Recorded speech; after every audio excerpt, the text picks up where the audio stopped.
عباده الذين اصطفى أما بعد فأعوذ بالله من الشيطان الرجيم بسم الله الرحمن الرحيم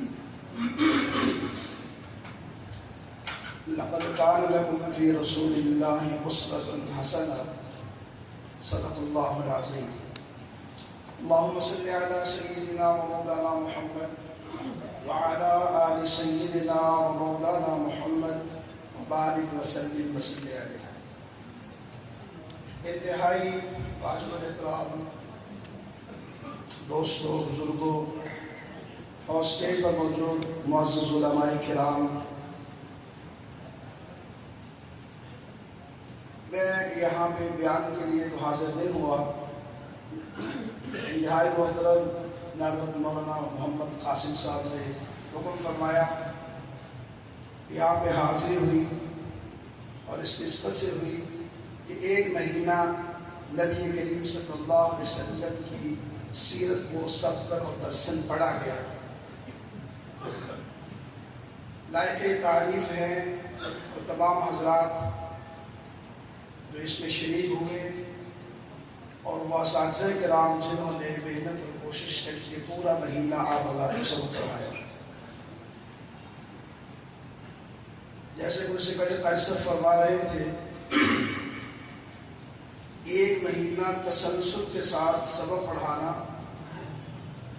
کوئی چھٹی نہ کرنا، یہ انتہائی مشکل کام ہے. جو آنے والے تھے ان کے لیے اتنا مشکل نہیں ہے کہ وہ چھٹی بھی کر سکتے تھے، لیکن استاد ایک مہینہ پابند تھے کہ وہ کسی قسم کی چھٹی نہیں کر پائے. اللہ تعالیٰ اس بہترین سلسلے کو شروع کرنے پہ ان حضرات کو جزائے خیر عطا فرمائے. آج اگر کسی چیز کی کمی ہے تو اسی بات کی کمی کہ میں آپ رسول اللہ صلی اللہ علیہ وسلم کی سیرت سے واقف نہیں. میں آپ سارا کچھ جانتے ہیں، ہمارے بچے سارا کچھ جانتے ہیں. اگر نہیں جانتے تو آج میں آپ اپنے پیارے نبی حضرت محمد رسول اللہ صلی اللہ علیہ وسلم کی مبارک سیرت کو نہیں جانتے. ہمیں نہیں پتا تو رسول اللہ صلی اللہ علیہ وسلم کی سیرت کا نہیں پتا. یقیناً ایک مہینے کے اندر سارا کچھ آپ حضرات کی خدمت میں عرض نہیں کیا گیا، لیکن اس کے باوجود بہت کچھ آپ حضرات کے سامنے حضور کی سیرت، حضور کی زندگی آئی. ہم نے ایک مہینہ سبق پڑھا، استادوں نے پڑھایا. نیت میری آپ کی یہ ہونی چاہیے کہ جو ہم نے سیکھا ہے اس کو اپنی زندگی میں لے کے آئے. جس دور سے میں آپ آج گزر رہے ہیں، یہ دور معلومات کی کمی کا نہیں ہے. معلومات آج ایک عام فرد کے پاس اتنی زیادہ ہے کہ شاید درس گاہ میں بیٹھنے والا استاد بھی اس کی معلومات میں حیران ہے، اس کے تجزیے اور تبصرے میں بھی حیران ہے. اگر کمی آج اس وقت ہے تو وہ ان معلومات کو اپنے معمولات بنانے کی، کہ وہ چیزیں میرے آپ کے عمل میں نہیں ہیں.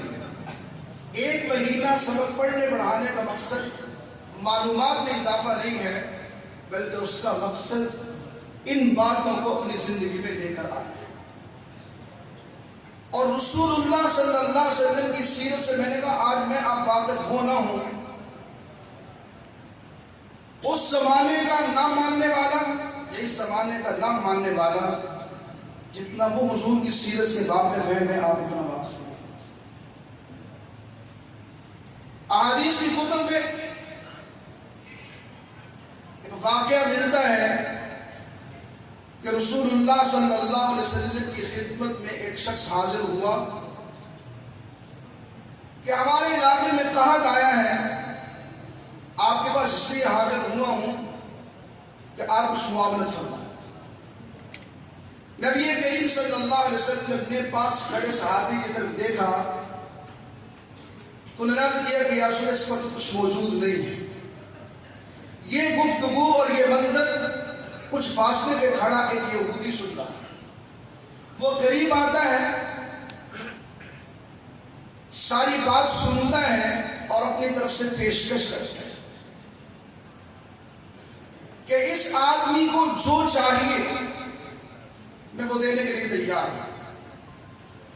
میں اپنی طرف سے نقدی کی صورت میں، مال کی صورت میں جو ضرورت پوری ہو سکتی ہے وہ دے سکتا ہوں، کچھ اور چاہیے وہ دے. سوالی نے جو مانگا وہ نقدی کی صورت میں کی. یہ بندہ حضور سے معاہدہ کرنے لگا آپ اتنی مدت کے لیے لے لیں، جب یہ مدت آئے تو آپ اتنی کھجوریں جو فلاں شخص کا باغ ہے اس کی مجھے دے دیں. تو آپ نے فرمایا ٹھیک ہے، لیکن یہ باغ کی شرط ہے اس موقع پہ آپ کو ہم اتنی کھجوریں دے دیں. معاملہ طے ہوا، اپنے اپنے مقام پہ سارے چلے گئے. وہ مدت جب پوری ہونے کے قریب ہوتی ہے تو یہ شخص آپ صلی اللہ علیہ وسلم کے پاس آتا ہے اور اس کی گفتگو کا انداز انتہائی عجیب. آگے مطالبہ کرنے لگا، او محمد، یہ اس کا نقل لہجہ ہے، اس کا انداز گفتگو کرتے ہیں، میرا حق جو ہے وہ مجھے دو. اس انتہائی گھٹیا انداز میں گفتگو کر رہا ہے. جناب عمر فاروق رضی اللہ تعالیٰ عنہ نے جب یہ انداز دیکھا تو فرمایا کہ یا رسول اللہ اجازت ہو.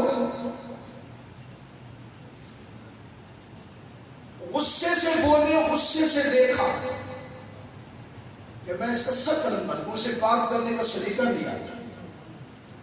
تو نبی کریم صلی اللہ علیہ وسلم کے چہرہ انور کی کیفیت کیا ہے جب یہ بندہ آ کے سوال کرنے سے ڈالا. اور جناب عمر فاروق رضی اللہ تعالیٰ نے یہ جو باتیں کہیں، حضور کے چہرہ انور کی کیفیت کیا ہے؟ آپ کے چہرہ انور پہ مسکراہٹ ہے. بھرا مجمع ہوگا، ہم جتنے اسٹیج پہ موجود ہیں ان میں سے کسی ایک بندے کے ساتھ اس انداز میں کوئی آگے گفتگو کرے تو ہمارا رویہ کیا ہوگا وہ میں آپ سارے جانتے ہیں. آپ محبت سے تشریف لائے، عقیدت سے تشریف لائے، وہ بندہ جب اس انداز میں گفتگو کرے گا آپ کا رویہ اس کے ساتھ کیا ہوگا کتنی سب جانتے ہیں. لیکن حضور کا رویہ کیا ہے؟ آپ کے چہرے انور پہ مسکراہٹ. اور جناب عمر فاروق رضی اللہ عنہ نے فرمایا کہ عمر ایسے نہیں کہتے، تجھے چاہیے تھا کہ آنے والے سے کہتے کہ میاں مطالبہ کیا کرتے ہیں، حق مانگا کرتے ہیں، لیکن حق مانگنے کا طریقہ اور سلیقہ ہوتا ہے. یہ انداز نہیں کسی سے مانگنے کا، یہ انداز نہیں کسی سے لینے کا. اور مجھے یہ کہتے کہ یا رسول اللہ صاحب حق لینے کے لیے آیا ہے، آپ اس کو دے دیجیے. اتنی بات کہنے کے بعد نبی کریم صلی اللہ علیہ وسلم نے فرمایا عمر جاؤ اس کے ساتھ، جو اس کا حق بنتا ہے وہ ماپ کے اس کو دے دو، اور جو تم نے غصے کے ساتھ اس سے گفتگو کی ہے اس کے بدلے میں اتنی کھجوریں اس کو ظاہر کی. جناب عمر فاروق رضی اللہ عنہ لے کے چلے جاتے. جو کھجوریں بندی تھی تول کے ماپ کے اس کو دے دی. جب مزید ڈالنے لگے کہ بندہ ہاتھ پکڑ لیتا ہے، عمر یہ کیا؟ فرمانے لگے کہ میرے محبوب نے مجھے ایسا حکم کیا. آپ نے ایسے ہی فرمایا، کیوں؟ فرمانے لگے کیونکہ میں نے تیرے ساتھ غصے کے انداز میں گفتگو کی تھی، حضور نے فرمایا اس کی دل آزاری ہوئی، اس کے بدلے میں اتنی مزید کھجوریں دینے کا کہا. تو یہ شخص جناب سید عمر فاروق رضی اللہ عنہ کو خاطب کر کے کہنے لگا عمر مجھے جانتے ہو؟ میں نے جانتا کون ہوں؟ میں یہودیوں کا فلاں عالم ہوں. جب اس کی زبان سے عالم کا لفظ نکلتا ہے تو یوں کر کے دیکھا، پڑھا لکھا بندہ، صاحب علم و فضل، اور گفتگو کا انداز ایسا، تعجب ہوا. فرمانے لگے کہ تجھے نہیں معلوم تھا کہ میں کس سے گفتگو کر رہا ہوں؟ اس انداز میں گفتگو نہیں کرنا چاہیے تھی. کہنے لگے عمر بات تو ساری سنو، نہ میں نے پیسے دینے تھے نہ کھجوریں لینا تھی، کوئی غرض نہیں تھی۔ میں نے اپنی کتابوں کے اندر پیغمبر آخر زمان صلی اللہ علیہ وسلم کی نشانیاں پڑھ لی، ساری نشانیاں جان چکا تھا، ایک نشانی باقی تھی، اس کے نبوت و رسالت کی، سچا ہونے کی، وہ بغیر معاملہ کیے سمجھ میں نہیں آ سکتی۔ کیا پڑھا تم نے؟ کہ میں نے اپنی کتابوں میں یہ پڑھا، جو نبی آخر زمان صلی اللہ علیہ وسلم ہوں گے ان کا مزاج کیسا ہو، کہ اگر ان کے ساتھ کوئی غصے سے بات کرے گا، ایسے لہجے میں گفتگو کرے گا جو عام اور اس پہ پسند نہیں کیا جاتا، تو اس نبی کا حلم اس کی برداشت پہلے سے زیادہ بڑھ جائے گی، اس کا حلم پہلے سے زیادہ ہوگا۔ میں یہ جانچنا چاہتا تھا یہ وہی پیغمبر اور رسول ہے یا کوئی اور ہے؟ میں نے معاملہ کیا، میرے اتنے گھٹیا انداز کے باوجود رسول اللہ صلی اللہ علیہ وسلم کے چہرے پہ مسکراہٹ، غصے سے میں بھی بولا، غصے سے تم بھی بولے، لیکن اس کے باوجود عطا مجھے دیا گیا۔ تو میں معاملہ نہیں کرنا چاہتا تھا، یہ جانچنا چاہتا تھا، اور چلو مجھے رسول اللہ صلی اللہ علیہ وسلم کی خدمت میں لے چلو، میں مسلمان ہوں۔ کہ پاک پیغمبر کے اخلاق کی برکت ہے کہ وہ بندہ مسلمان ہو، اسی نبی کے میں اور آپ ماننے والے، میں آپ چاہنے والے کہ میرے آپ کے اخلاق ایسے ہیں کہ میرے آپ کے اخلاق سے متاثر ہو گئے۔ کوئی بندہ یہ کہے کہ میں اسلام میں آنا چاہتا ہوں، اسلام دور کی بات ہے کہ میرے آپ کے اخلاق ایسے ہیں۔ ایک وہ شخص، وہ بندہ جو دین سے دور ہے، میرا معاملہ اس کے ساتھ ایسا ہو کہ وہ دین کے قریب آ جائے۔ وہ شخص جو مسجد اور مدرسہ سے دور ہے، میرے اخلاق کی وجہ سے وہ مسجد مدرسے میں آ جائے۔ کیا میرے آپ کے اخلاق ایسے ہیں؟ اگر نہیں تو ہم نے ایک مہینہ یہی کچھ سیکھا ہے کہ ہم نے ویسے اپنانے ہیں، اگر ہیں تو اس پہ اللہ کو شکر ادا کرنا چاہیے۔ اللہ سے دعا ہے اللہ ہمیں